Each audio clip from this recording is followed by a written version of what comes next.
Saudara-saudara yang dikasihi dan diberkati oleh Tuhan Yesus Kristus, kita bersyukur kalau di hari Minggu tanggal 1 Agustus, di minggu yang pertama, di bulan Agustus tahun 2021 ini, kita lagi diberi waktu oleh Tuhan untuk beribadah, memuji dan memuliakan Tuhan, walaupun kita masih beribadah di rumah ataupun di tempat kita masing-masing, karena masih bergumul dengan pandemi COVID-19. Saudara-saudara, mengapa Gereja Masehi Injili di Minahasa memilih bacaan dalam kitab Yunus pasal 1 ayat 1 sampai 17 dan menetapkan tema mingguan pembentukan integritas kehambaan. Antara lain, Genim memilih bacaan ini yaitu karena untuk mempersiapkan hamba-hamba Tuhan supaya memiliki integritas.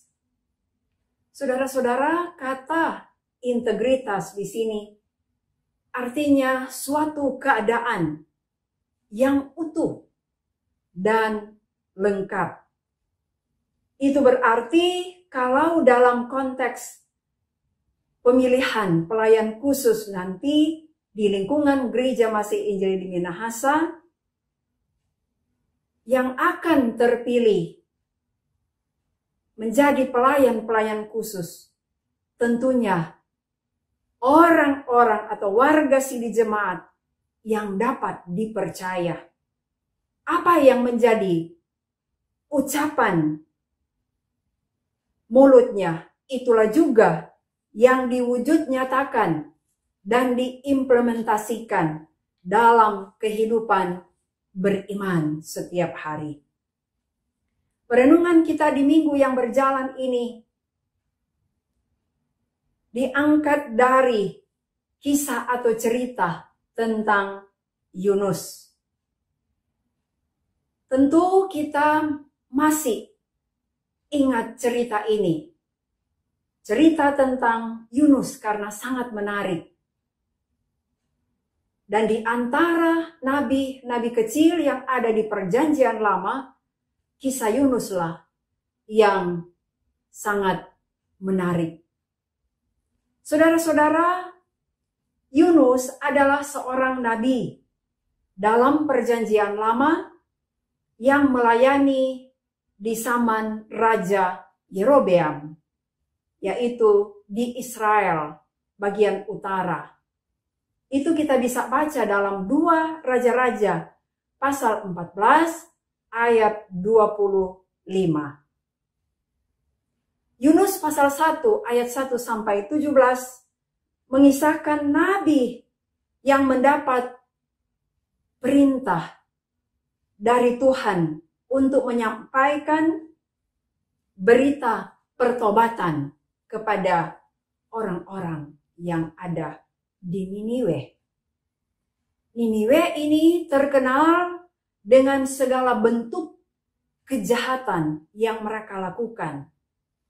Dan Allah mau keseluruhan bagian atau kitab Yunus ini dari pasal 1 sampai pasalnya yang keempat.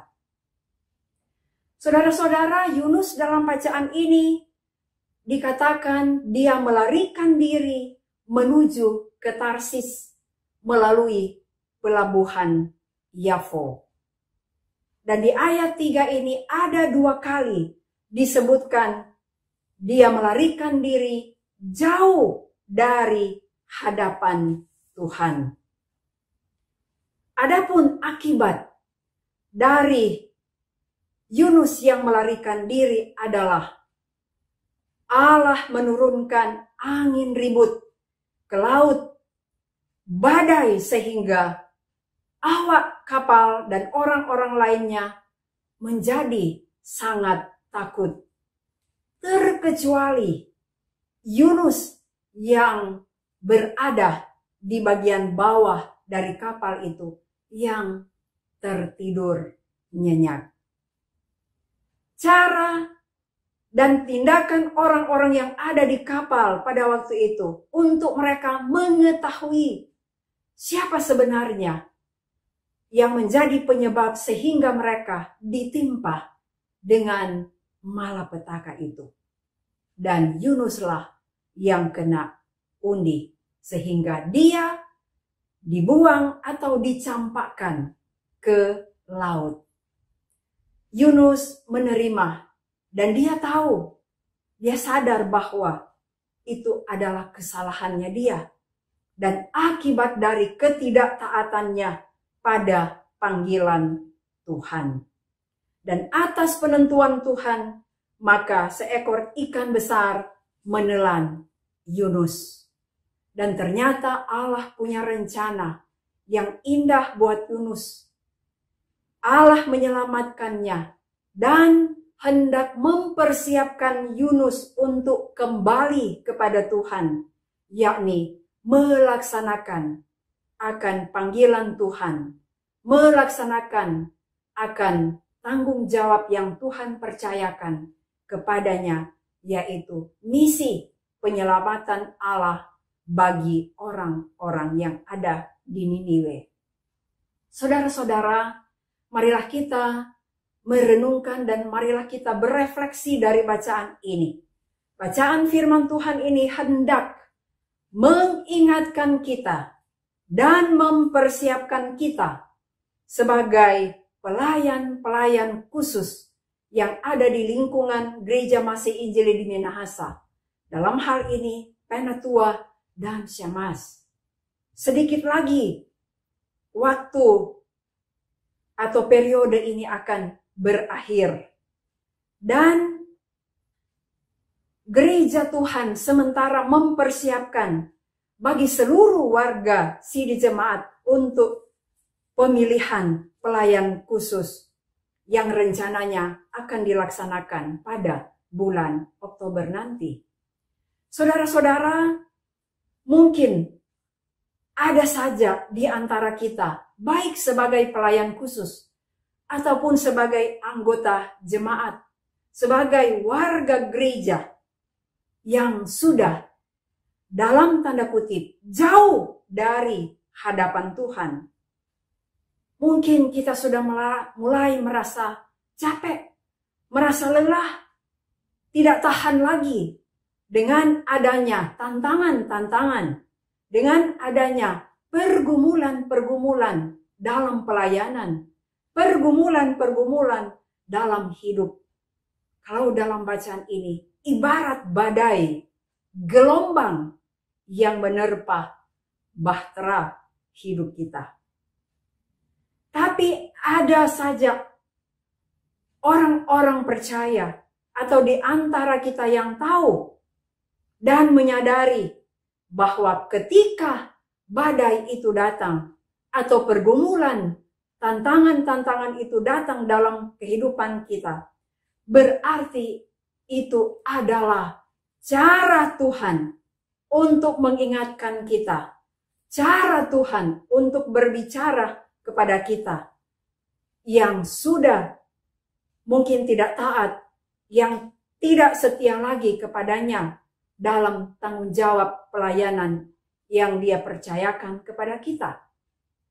Dan di masa-masa sekarang ini, kita yang masih bergumul dengan pandemi COVID-19, di tengah-tengah dunia ini, bahkan di tengah-tengah bangsa kita, mungkin juga pandemi COVID-19 ini adalah cara Tuhan berbicara supaya kita yang tidak setia menjadi setia. Kita mungkin yang tidak taat akan menjadi taat kepada Tuhan untuk menjawab setiap panggilan Tuhan, baik sebagai hamba-hamba Tuhan maupun sebagai warga gereja. Karena pada hakikatnya semua orang percaya diberi amanat oleh Tuhan untuk melaksanakan misi pelayanannya, untuk melaksanakan panggilannya dimanapun kita berada, melalui tugas kerja tanggung jawab kita masing-masing, melalui pelayanan-pelayanan yang ada di tengah-tengah gerejanya, yang ada di tengah-tengah jemaatnya. Kita belajar dari firman Tuhan pada saat ini, bahwa ketika kita menolak panggilan Tuhan, ingat, ada akibatnya, ada konsekuensinya. Karena itu kita diingatkan oleh firman Tuhan, hendaknya dalam melaksanakan tanggung jawab pelayanan yang Tuhan percayakan kepada kita, marilah kita tetap setia. Marilah kita tetap taat pada panggilan Tuhan. Tuhan Yesus menolong dan memberkati kita semua. Amin.